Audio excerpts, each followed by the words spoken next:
कृष्णारी.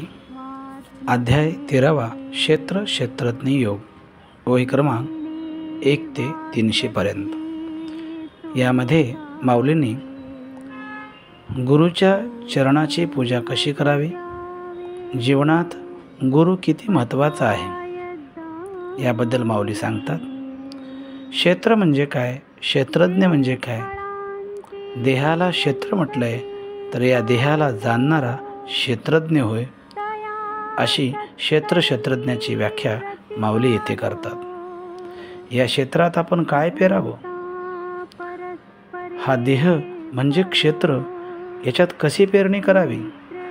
या देहामध्ये, या क्षेत्रामध्ये जीव हा वाटसरू असून प्राण हा वतनदार आहे आणि अहंकार पंचभूतात्मक या देहाला अर्थात या क्षेत्राला नाचवतात, हे माऊली इथे सांगतात.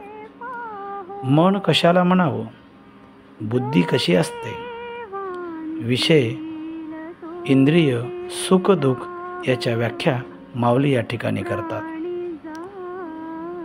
चांगल्या गोष्टीमध्ये पाखंडी लोक नेहमी वाद घालत असतात. आपल्या बुद्धीमध्ये चांगले वाईट विचार नेहमी येत असतात. सुख दुःख पाप पुण्य हे बुद्धीच तर आपल्याला दाखवते. हा देह त्रिगुणाचा पंचमहाभूतांचा नवे नवे 36 तत्वांचा बनलेला आहे.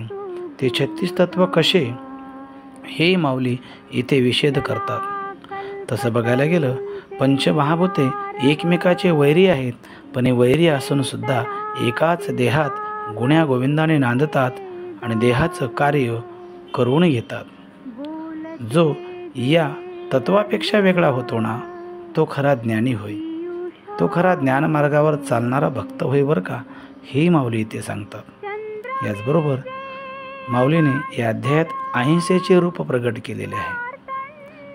अहिंसा जे कर्ममार्गात, हिंसाच ही अहिंसा असते. एखादं सत्कर्म करायचे असेल त्यावेळेस हिंसा केली, त्या हिंसेला हिंसासुद्धा न म्हणता अहिंसाच म्हणावी, हे माऊली इथे सांगतात.